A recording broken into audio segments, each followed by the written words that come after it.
This week on Center City Overtime, we talk all things Second Kings as we explore the story of the widow. We talk about what it means to be the church. We talk about giving your nothing. Make sure that you like, subscribe. Let's get it.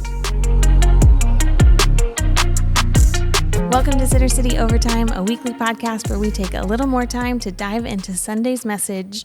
But this week, we're going to back up and we're going to start on Thursday, which coincidentally was the day the Panthers played, but I wasn't able to watch this week, which was double bonus because I was at the women's retreat, which was amazing. Us true fans were sitting down watching in horror once again. And the problem is they got me excited.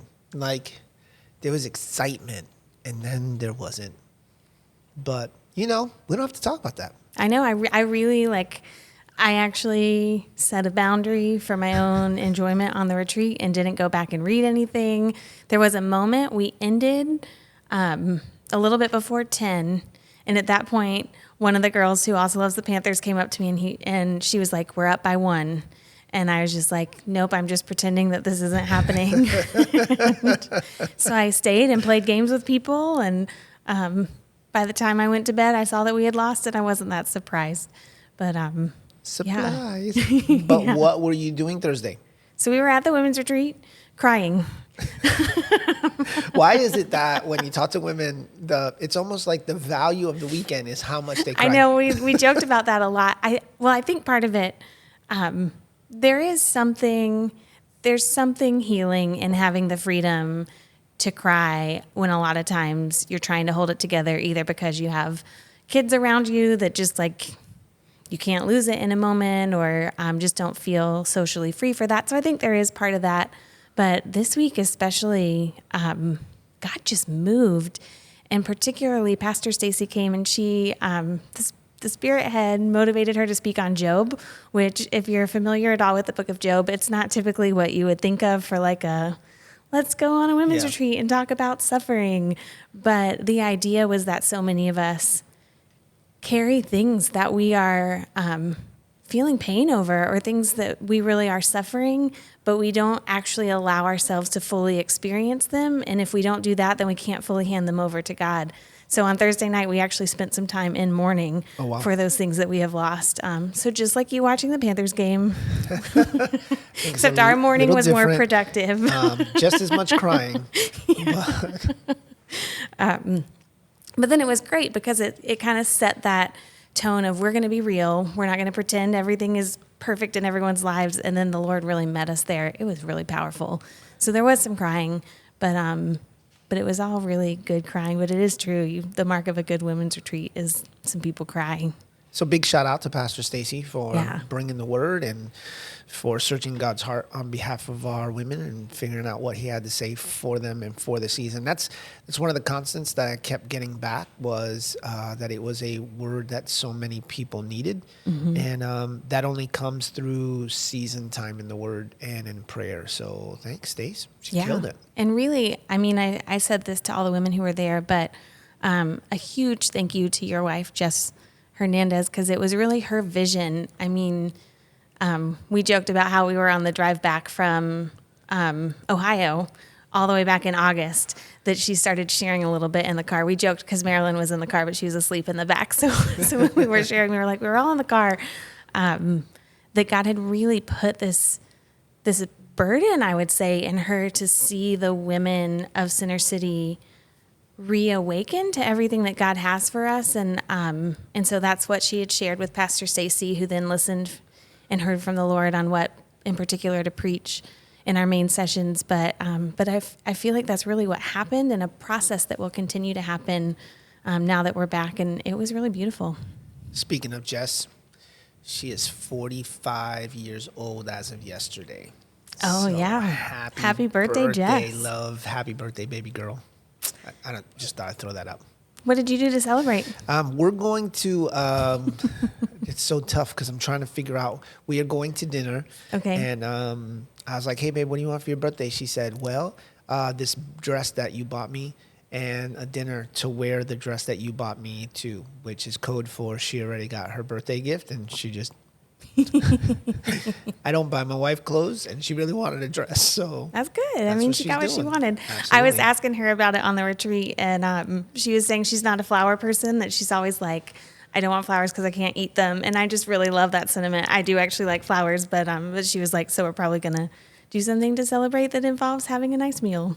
She says that, and yet from time to time I'll buy her a bouquet, and she's like, "Oh, I really appreciate that." So, yeah, and she awesome. I also get her edible arrangements because she can't eat those flowers. There you go. Yeah. That's perfect. That's so funny because you guys have sent our family edible arrangements when different things have happened. Yeah, I like that. That's funny. Well, happy birthday, Jess, and thank you. And I hope that you sleep at some point soon, because also being a principal in the middle of all of this, like, it's just nonstop. Yeah, she's doing great though, as always. She excels in those tough seasons, and this is a tough one for her. Just end the school year or end of the calendar year, getting ready for all the Christmas stuff and the women's retreat, and she just handles it like a champ. Yeah, and kids are known to be really attentive as the holidays get closer. Absolutely.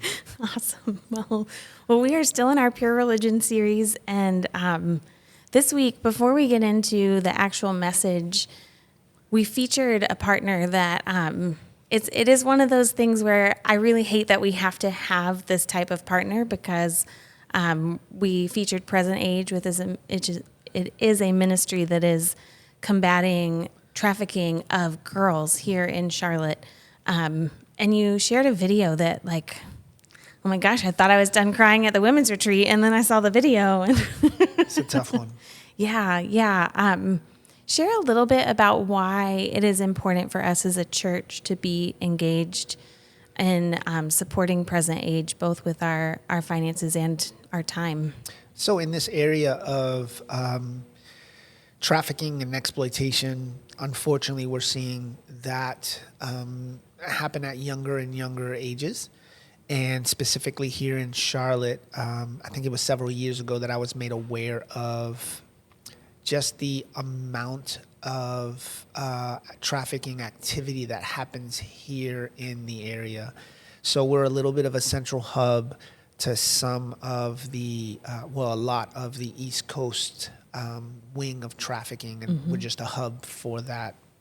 It's horrible. Even the story that we heard this week was of a 14-year-old girl who got kidnapped off of Sugar Creek, which is less than 10 miles from our church. Yeah, I used to live right off of Sugar Creek. Yeah, and not only was she kidnapped, but then trafficked down to South Florida, and then made her way back up here through FBI intervention. So it's critical because it's happening here. And I think that that's absolutely important, just to be reminded that we partner with people that are central to what happens here in Charlotte. We have global partners that we work with to kind of spread the gospel all over the world, and to even help with disaster relief and things of that nature. But our partnerships that we're close to are very much tied into the Charlotte and even West Charlotte community, and so much of that trafficking is happening right here. So it's important for us to be a part, because these are our people. This is where it's happening. And if we're going to be a church that's really focused on reaching the heart of the people in our community, this is the type of partnerships we need to have. Yeah, I know the video featured the district attorney. Guys, I'm still a little bit tired from the weekend. The district attorney from Cabarrus County. But it reminded me, I have several friends who are part of the Charlotte-Mecklenburg Police Department who work in this same area on the law enforcement side. And they have both talked about how reliable Present Age is. And I think it's really amazing for an organization that makes, like, they make no apologies. They are faith-based. Absolutely. They are going to tell these girls about Jesus, and that's part of how they meet them where they are and bring them into freedom. But they are so consistent and so reliable that these government agencies who typically shy away from that are like, no, they're the first ones that we call. I think one of the things that was eye-opening to their influence in the area is they do work in the area of prevention. And even in the last couple of conversations I've had with Hannah and some of the women in our church that work and partner with Present Age, they're navigating like relationships with elementary age students. It's a sickness that seems to be, people are becoming more and more emboldened to it. And it's just something we need to step into. And Present Age seems to have a phenomenal reputation in our city to being part of the solution.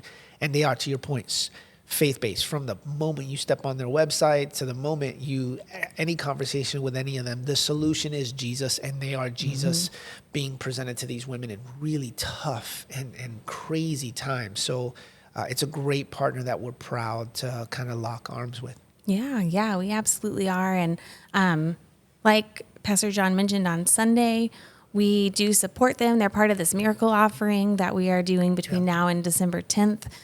But we also have ways to volunteer. They're just a little bit more sensitive in nature. So if you are part of the Center City family and that's something that you're interested in, you can email hello@centercity.church and we'll help connect you with the right people. That's just not going to be one of those things that you can just get on a website and sign up for or anything like that. But we would love to help get you in touch with the people who can connect you if serving with your time is something that you feel drawn to.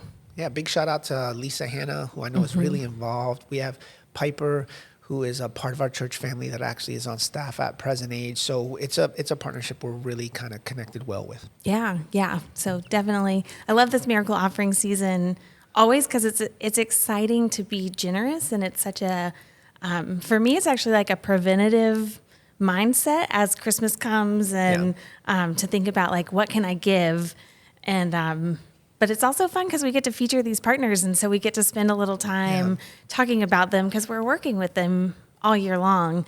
But to be able to actually like update people on what's going on and remind people or tell people who have come in new since the last time that we did this, it's really fun. Yeah, my favorite part is writing the checks to these partners at the end of the season. So we spend all this time talking about what they do, showcasing what they do, and then based off of the miracle offering that comes in at the end of the year, we get to write checks to these incredible organizations. Actually, we do that the second week of December, and then celebrate it on that second Sunday.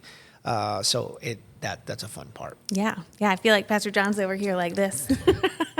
I get to play Santa for a little while. Again, it's just a cool opportunity for within the scope of my position that I get a chance to do that. Yeah, I love that. Represent our church well. And I love seeing the face of so many of these partners when we step in and hand them checks, and they're like, "Who's this from?" No, this is from Center City Church, and they love our church. So it's always fun to do. Yeah, that's awesome. Well, this week, kind of connected, but not exactly the same. As we've been talking about pure religion, we moved into talking about widows. And the reason I say kind of connected is that when you look at kind of what in the biblical setting was implied by widows, it wasn't just women whose husbands have passed away, but really those women who have absolutely no ability to care for themselves, own property, work, anything like that. And so it does kind of tie a little bit to what we've been talking about with Present Age as far as like caring for people on the margins. And you shared a story from 2 Kings. Will you just really briefly set the setting of the story? Yeah, so we're introduced to a widow through the life of Elisha. She was a part of a prophet group, which it's a interesting study even in itself, like culturally what that looked like. But that she was getting Elisha's attention by kind of the scripture says screaming or yelling to get his attention. And she had let him know, hey, here's the situation. Like, my husband has died, and not only did he die, but I have these 2 sons and this crippling debt. So again, historical context, this woman would have become really she's at the mercy of the community now, because to your point, she can't own homes. She can't have a job that really kind of builds enough equity. She can't do business deals. She can't buy property. So all of this means she's really at the mercy of the community. Now, Jewish tradition, that community or social responsibility is huge. So traditionally, it would be the responsibility of the neighbors to take care of the widows and the orphans, right? But in this case, you notice the crippling debt led her to this point of desperation, because also in that day and age, when you couldn't pay your debt, you would be sold, or your children would be sold into slavery to pay off the debt that was that you owed. So she's at this place of extreme anxiety and extreme tension. She has no covering. She has all of this debt. And the only thing that she had to hold on to was the hope that her two boys would grow up, have their own families, and then she could live within the scope of their covering. So all of that is up for grabs right now, and you hear her desperation calling out to Elisha, who has some really interesting responses. Yeah. So Elisha is immediately like, okay, let me pray, and here's a miracle, and go on your way. God bless you, my child. No, here's a checkbook. Let me. Somebody grab my checkbook, and I'll write that out. No, his response is kind of unique. He tells her, the first thing out of his mouth is, "How can I help you?" And then go and tell me what's in your house. Like, go back to your house and tell me what you see.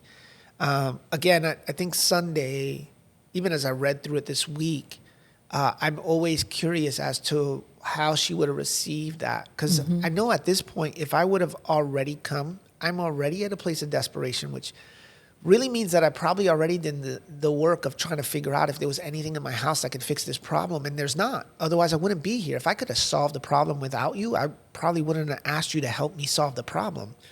But he's quick to tell her, hey, go back and check your cupboards and see what you have. Go back to your house is the way that he says it. Is go. Tell me what you have in the house. Tell me what you have in the house. And I think that's important because we do have a tendency of, when it comes to the way that we help, the way that we step in to help people, often we feel like we're the miracle worker. Instead of trusting that God's the miracle worker, he's just going to use us. So really, she's forced to go back and consider what she had, and really it wasn't much. Yeah. So before we even get there, I was, when sometimes you feel like the Holy Spirit is just like, this isn't the point of what the sermon is, but I just want to drop this moment on you. She comes to Elisha and she tells him everything that's wrong, but she doesn't actually ask him a question. And his first response is, what can I do to help you? And it reminds me of times when people would approach Jesus for miracles, but all they would say is like, I have this problem, this thing is happening. And Jesus would say, what do you want me to do for you? And I think that even before tell me what you have, there's something in that needing to learn how to vocalize our need, like not just say this is all the problem, but to actually say to the prophet of God, or now like through the Holy Spirit, we can say directly to God, I need a miracle. And so often, maybe this is because I'm coming off of this women's retreat where we did start by having to acknowledge where we do have pain, where we do have suffering, but how often are we just like, I'm just going to lay all of this out here, but I'm not actually going to ask. And that might be the first thing that God is telling us to do. I mean, the book of James says, how many of you do not have because you do not ask? No, that's good. So I know that's not really a question, but it just kind of jumped out at me again when you were reading it just now. Well, I think even in her desperation, there's a lot of times where we don't know what to ask. Like, what is she asking for? Is she asking for the debt to go away? But I mean, she still has the issue with the covering. And is she asking to save their sons, but not I think for a lot of people, the reason the question isn't even asked is because they don't know where to start. Yeah. But I do feel like, to your point, it's the work that's necessary to do the introspection, to figure out what it is that we actually do need. That does make it, it puts us in a better place to receive the miracle that we're longing for. So then after that, he says, tell me what you do have in the house. And though it was grammatically incorrect, I thought it was really powerful, the way you talked about how what she had was nothing, and that for the widow to find healing, we have to help people find value in their nothing. What does that mean? Yeah, so, in the book of 1 Corinthians, when Paul's talking to the church, he talks about how, and we've used this passage before, and I'm sure maybe even if you've been in church for any amount of time, I'm sure you've read this or heard of this passage, but how God uses the foolish things in order to shame those things that they think are wise. But in the verse 28 of that same passage says, God uses the things that are despised by the world, things counted as nothing at all. So when you do that introspection, there are moments where you have the sense that, like, I went back and I checked, and all I have is this. And if you ask anyone around, what I have is worth nothing. I think it's critical that what Jesus is, or what the way that I believe Jesus works, but also the way that Elisha worked in this moment, was bring me your nothing. If you give me your nothing, I'm going to bring value to your nothing. What everybody else would discount, what everybody else would count as worthless, God sees value in, specifically when he breathes in his spirit and begins to do the miraculous with your nothing. But you have to be willing to give up the nothing. And we see that not just in this moment, but also another moment that's infamous with the widow and her mite. And the small amount of coins that she gives, in this picture that's found in Mark, where Jesus is like, hey, come watch this. What she gave was minimal comparatively to whatever other people were giving, but they're giving out of access. She's giving out of what she has to live on. So her sacrificial giving meant more. And I do believe that God is interested in how you steward even the little. To whom much is given, much is required. But in the same breath, again, that perspective of stewardship starts at the little. So by going back and doing that introspective work and being able to say, here's my nothing and you can have it, I think those are the moments that God steps in and begins to work the miracle. Yeah, I know it's like a little bit of a language nuance, but it's like there's a difference between saying I don't have anything to offer and here's my nothing to offer. Absolutely. Or like here's my very small thing to offer. And I love that you just like rattled off a bunch of stories in the Bible where we see over and over again that people offer what would seem ridiculous, like David with these 5 stones and a slingshot to come up against Goliath, even though a whole army in armor with swords and whatever other weaponry they had then was not able to do that. Or like this little boy who's like, there are 5,000 people around, but here a couple loaves of bread and a couple fish. Like, it's amazing what God can do with our nothing. Well, I think it requires the type of brokenness too. Like, I think sometimes when things are going good and everything's right, we don't consider we don't take personal inventory. We don't take stock. It takes seasons of brokenness sometimes to recognize what our nothing is. Yeah. And then, even then, our pride keeps us from really stepping into the fullness of what God has to offer because we're not vulnerable enough to give him our nothing. Back to that picture of the woman with the mite. It's all she had. Yeah.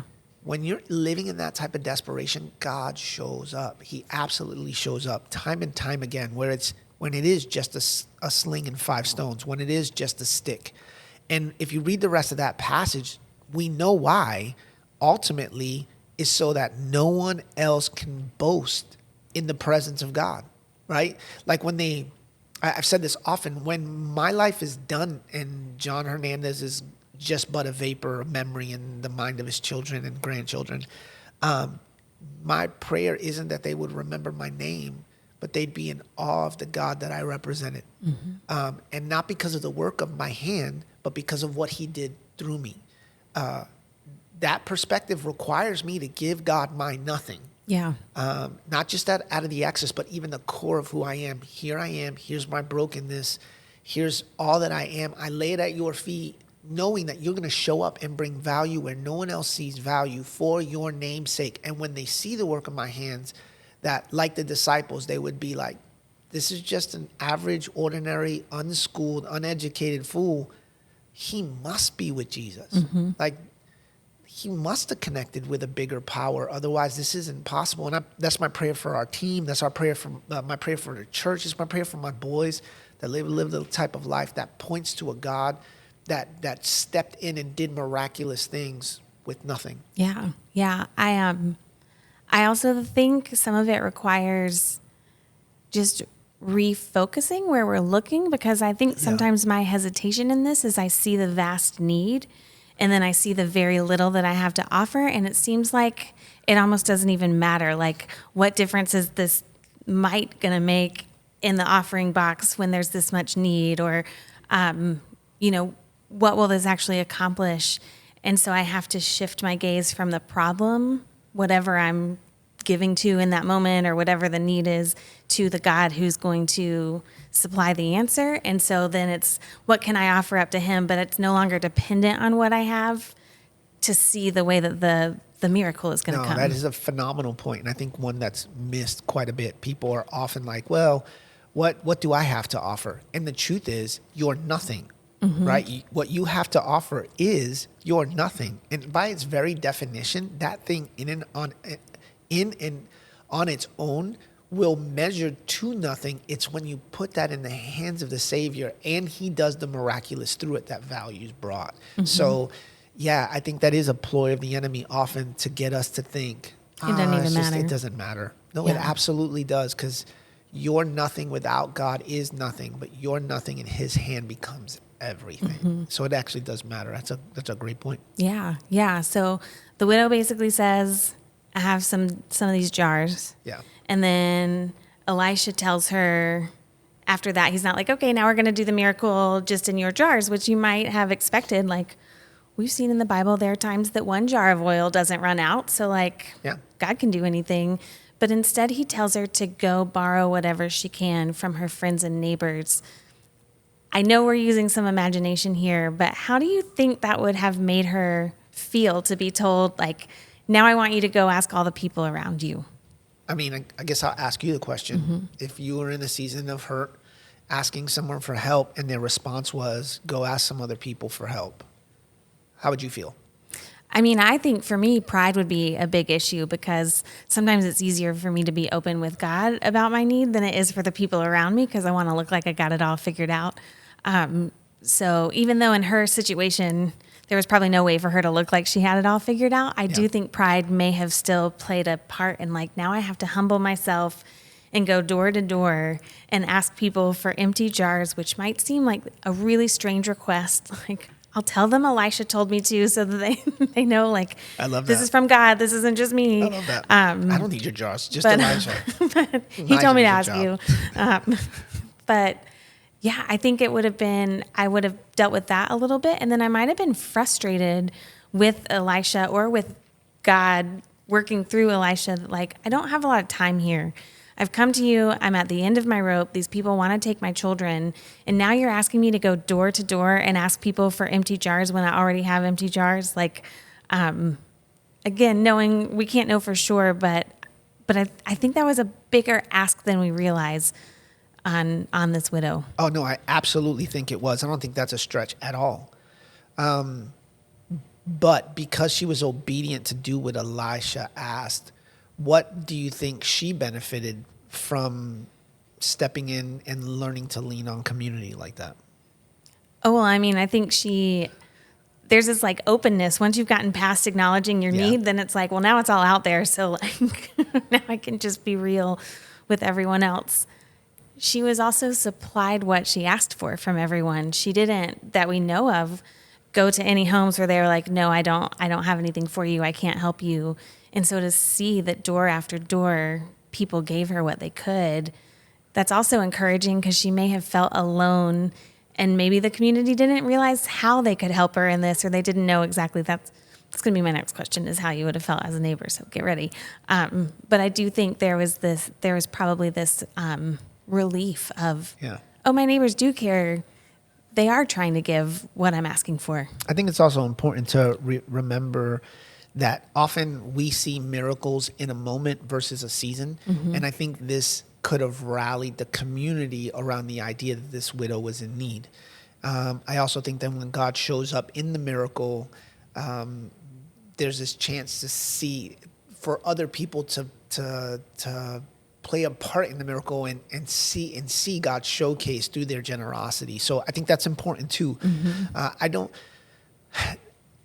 I'm a firm believer in the church structure, in the call to church. I believe it's the hope of the world. I believe that there's no mincing words when I say that. I don't think church is optional. I think church is essential. And I think that if you're a believer and you're not living in good relationship with a group of people, a community that you call the church, that you're missing out. And one of the reasons you're missing out is because God does miracles within the context of community that you can be a part of. And I think that that's phenomenal. I think it's an amazing, it brings joy to my soul to see how God works through community to bring about a miracle. So yeah, I think that that's all a part of this ask. Go find some empty jars from your neighbors. Yeah. So now if we kind of look at the perspective of the neighbors or the community around her, I I do wonder what they might have felt with this widow who, you have to imagine, if her husband was part of this group of prophets, like, she's not unknown by her community. Yeah. And here she is showing up at the door asking for empty jars. Have you thought about what it might feel like to be one of those people? Yeah, to some degree. I mean, I think some of this is determined by personality. I think for the most part, like, it's not even much. You're asking me not even for a jar that's full. It's an empty jar. Like, and I know sometimes we get it kind of convoluted in our head and we're thinking like glass, beautiful jar. Like, we're talking jars. Like, back then you're talking clay jars, right? It'd be like Tupperwares almost, like that like, daily use, like some of them stained with spaghetti sauce. Like, absolutely. And some of them chipped and cracked. And you know, there is some, if you do a little study, you see a connectivity between this picture of jars and then, you know, later on in Scripture, we read that technically we're jars of clay, right? So I think in this picture, if you're asking me for an empty jar, it's not much. I will say, though, that within the scope of community, there's times where you're asked for more than that. And I do think that within again, that those guardrails of sound community, that I shouldn't have a problem offering up my time, talents, and treasures. Now, again, that doesn't mean that I'm, you know, turn around, sell everything, bring it all, you know. But I do feel like it's incumbent on us as believers, if we're going to live fully in this thing that God has called us to. It's the reason why I think sometimes the church gets a bad rap. And I feel like I'm all over the place. But really, when you read Scripture and the power of the church, they will know Him by how we love each other within the scope of the church. So our willingness to give of what we have, our willingness to give of our time, talent, and treasure to support those who are a part of our community, our willingness to do that is what magnifies the message and the hope of the gospel. I can't tell you how many people are like, I went to that church and there was good preaching and there was good worship, but I couldn't find a place where I fit. Well, what you're missing is that community element. And unfortunately, we've done church in 2023 where we've removed the idea of community right out, and people come and you know, I've told this story before, but I had a conversation with a woman a couple years back where she says, oh, the reason I love that church is I can walk in and nobody sees me, and then I can leave and nobody sees me, and I can be invisible. And I was like, that's a horrible picture of the church. I don't ever want that to be said at Center City. So I don't think it would be. No, it's shout out to all our greeters and non-official greeters and our introverts. God bless you. I don't know how you're doing it, but I do believe that it is challenging sometimes. If we're not careful, we allow our season to dictate how we move in generosity versus having a steady rhythm of generosity that, regardless the season, we're able to showcase that love to those around us. Yeah, I'm with you on that. I do think, like the widow at the beginning, sometimes as community, we can try to take on more responsibility than God has asked us to. Like, we try to be God in the scenario and be the ones who are going to rescue someone who needs rescue. And sometimes He is just asking for an empty jar, but we're like, we've sold everything we have and now we don't have a place to live. Sometimes the Holy Spirit might ask you to sell everything you have. So don't hear me saying that could never happen. Yeah. But I do think there is a lesson here that this wasn't happening in her community, because we don't see ahead of time that people had done things. But I do see this sometimes in myself and in some other people that I've been walking through some difficult seasons with, that sometimes we step further in to try to save someone when God is saying, no, I want you to bring them to my feet, and I'm going to be the one who does the miracle. Give what you have, but don't try to be God. Yeah, my only pushback is I think in 20 plus years of ministry, we're probably tilted one way versus the other. I have less people who give too much and not enough people who give it all. Does that make sense? Yeah. So I do feel like, yes, to your point, we have to make sure that we keep that balance. And one of the reasons why some people won't give it all is because they know the minute they do, that floodgates open and they feel like they're going to be asked to give too much, right? Again, and I'm talking specifically when it comes to how we're loving our neighbors. I'm not even talking about financial. I'm talking about like time and energy. Yeah, even and like making sure that you're and still sleeping and that sort of thing. But I think it's critical to know, to what you said, what we're responsible for is what God told us. We're not responsible for more. And we're definitely need to be careful that we don't do less, right? Yeah. We have to be engaged in what God told us. And, even yesterday, I was totally blessed after that message. Someone came up and slid a couple bucks in my hands, like, this is all I have. And it was an honest moment where I just knew we're going to make sure this gets to for the miracle offering. For the miracle offering. Not for your lunch. No, it was for up my, No, it was for the miracle offering. And I knew at that moment what she was doing was being obedient to what she said, because technically I didn't ask for anything that day, right? Like, so I say that because I do feel like it's the critical linchpin in it here is making sure, because we don't want to go too deep down this rabbit hole, but so many times when we do find those people who are giving too much, often they're giving so much to kind of feed themselves. Mm-hmm. You find that there's some issues within them that they're not, the reason they don't like those boundaries is because there's some misfirings in them, and it becomes more about them than it does the person that they're trying to help along. So again, we can walk down that road for 20 more minutes, but I do feel like it's less people giving anything than too many people giving too much. Mm-hmm. Well, that makes sense. Yeah, no, that makes perfect sense. I just, maybe it's because I'm coming off a women's retreat, and sometimes mothers are the most likely to do this. So I'm just like, maybe you don't see it. I feel like I see a ton of people who it's like, no, you still need to eat. You still need to shower every now and then. You still need to sleep. Like, do what God's asking, but don't try to be God. Yeah. But to your point, there are absolutely times where we're not doing what God's asking. And that could even be sacrificial. It's not always just an empty jar. Yeah, absolutely. Awesome. So we've got the widow who's given everything that she has. Now she's gone around to all her neighbors, and they've contributed. And then the next part, I think, is kind of interesting, because then Elisha tells her to go in her house with her sons and shut the door. Yes. Which I just find that fascinating, because it's just been like, ask everyone to be part of this. But now I want you to get alone, you and your family, to be where God is going to move. If you guys would just let me preach for 2 hours. If I could just preach for 2 hours every Sunday, I would get all of these things. But absolutely. You could make 9 o'clock part A and 11 o'clock part B. Maybe. And you got to watch the podcast to see the connection. Yeah, I'm sure people would love that. No, I do think it's critical. There's a couple pictures here that we weren't able to do. The idea that she is told to shut the door behind her. And so you see the work of this miracle happen in the private place, in the secret place, which I think is beautiful. Yeah. And yet it's not like people don't find out about it, because suddenly this woman who was at the peak of desperation, her sons were about to be taken from her. Suddenly she's able to pay off her debt. She becomes an entrepreneur. Yeah. She begins selling oil. Yeah, which I think is fascinating too, that there is an element of work involved in this for her, like not just finding her nothing, but then once the miracle happens, again, God can do whatever God wants to do. He could easily have just like dropped the money down. Yeah. Like, raise her husband from the dead. Yeah. He could have done whatever he wanted. And yet there's something about this where all of this olive oil comes, and then she is supposed to go sell it and do the work to contribute to her miracle. And I think that's a really important nuance, that God invites us into what he is doing in our lives. Yeah, I think this is my biggest takeaway from this week. And there's times where I preach a message and I know that the message isn't as heavy for me. And then there's, but I got to be obedient to what the Lord places on my heart for the people.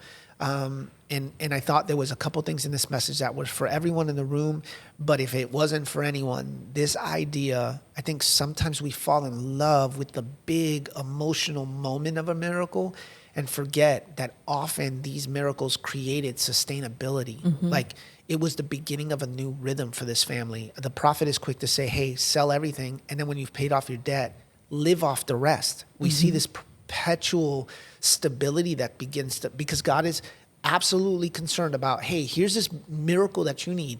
Tell your neighbors, like the shouting out, the magnification of the love of God for this widow.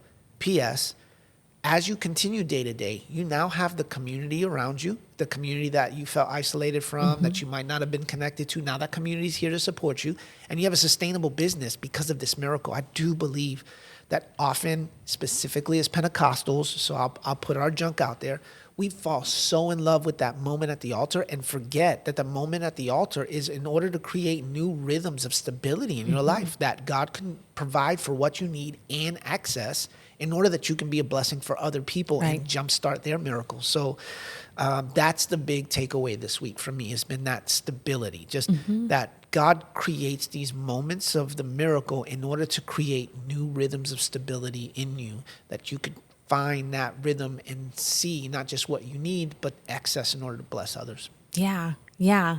And I know we don't have time for you to share the whole story, but I was struck by the story that you shared about the process of you and Jess adopting the boys and the number of people who were able to contribute to that in some way, like whether financially, or I even thought, because I love to bake for people, like how it might have felt to bake a cake for this bake sale, and how you recently ran into a woman who had been part of that at the grocery store. And I can't remember exactly what she said, but she basically saw you with the boys, and it was like, are these the boys that I prayed for? Absolutely. Who are now like 13 years old and definitely not babies. But I love that attitude, because that is what this widow's story gave to the whole community around her. Like, these are the boys that don't have to be sold into slavery because I gave my jar. Like, I gave what little I had, and God did something crazy. And now I get to watch what happens next in their lives, and in the way that their lives really start again. It's so cool. Yeah, this is we try. It's such a big part of our life story, and I fear oversharing and it becomes redundant. But even after I was doing this study this week, I'm almost day one, I wrote adoption story, because that picture of a community rallying around my wife and I in a season of desperation, God shows up. He takes those finances and creates a miracle in the moment where we're able to adopt these two boys. And you're talking thousands of people participating. So again, to that person who's thinking, well, I didn't give much, but I prayed, or I gave all that I could. It was enough when God steps in and you bring your nothing to that moment. It was a little nerve-wracking for Jess and I to make ourselves that vulnerable, to put ourselves out in that place. But to see how God shows up, and even to today, it happens more often even now than before, because we've moved on and have become a part of the community here at Center City as lead pastors. But I was an associate pastor at that church at the time. But I still live in that general area, and I can't tell you how many times it's, Pastor John, how are you doing? How are those boys? Are these the boys that we prayed for? And you can tell that people were a part of and receive blessing when they see the miracle of these two boys still in the area, still growing, a part of a godly home, and it's because people were willing to lend their jars. Yeah, and I don't think anyone, I think there's just as much excitement. Obviously, the level of the miracle probably impacted the boys the most, and you and Jess, immediately after that, like this lady in the grocery store maybe doesn't daily think about this miracle that God did.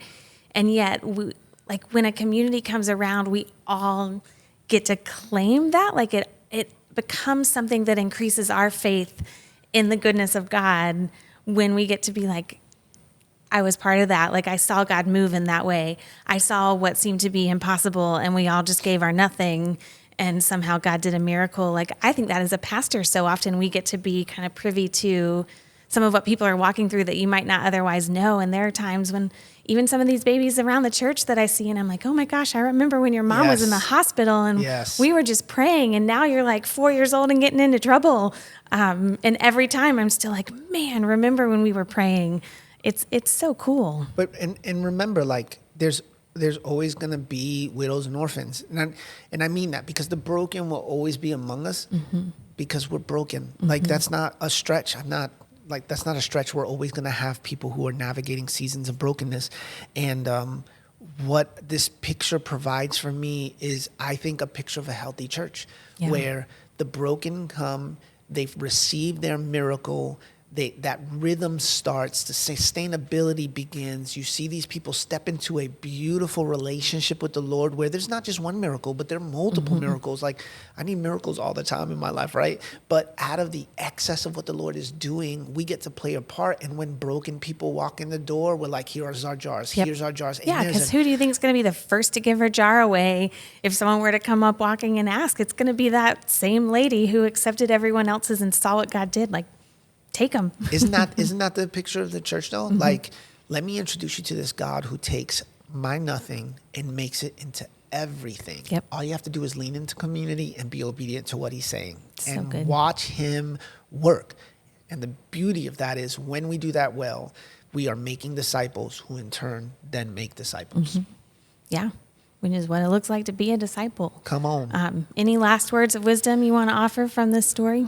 Oh, I mean, we could be here for another 45 minutes. Every part of this story just screamed to me this week. This one jumped off the page. If you haven't had a chance to read it, it's in 2 Kings chapter 4 is where we spend the majority of our time here. There's just a lot. There's a lot. I mean, we didn't even go into covering, like, the idea that we are adopted into the family, that we are children of the Most High God. So even if you lose your covering, there's identity waiting for you, that he calls you in and he calls you his own. There's so many different pictures in here that are amazing, but it was a lot of fun for sure. Yeah, it was. Where are we headed this week? We finish out our series on pure religion and talk about the hungry. And so, like, really that's been the hope of this thing, that we're highlighting some of our partners in the area, but also just reclaiming our birthright as a church to step in and to live in purity. Like, that idea of religion, and the pure religion that James is talking about, is this idea that we've been exposed to the supernatural loving power of who God is. And our response to that exposure is that we're caring for the broken and pursuing holiness. So that's awesome. I can't wait. We will be back 9 and 11 on Sunday morning and talking about it on the podcast the following week. We would love to see you Sunday.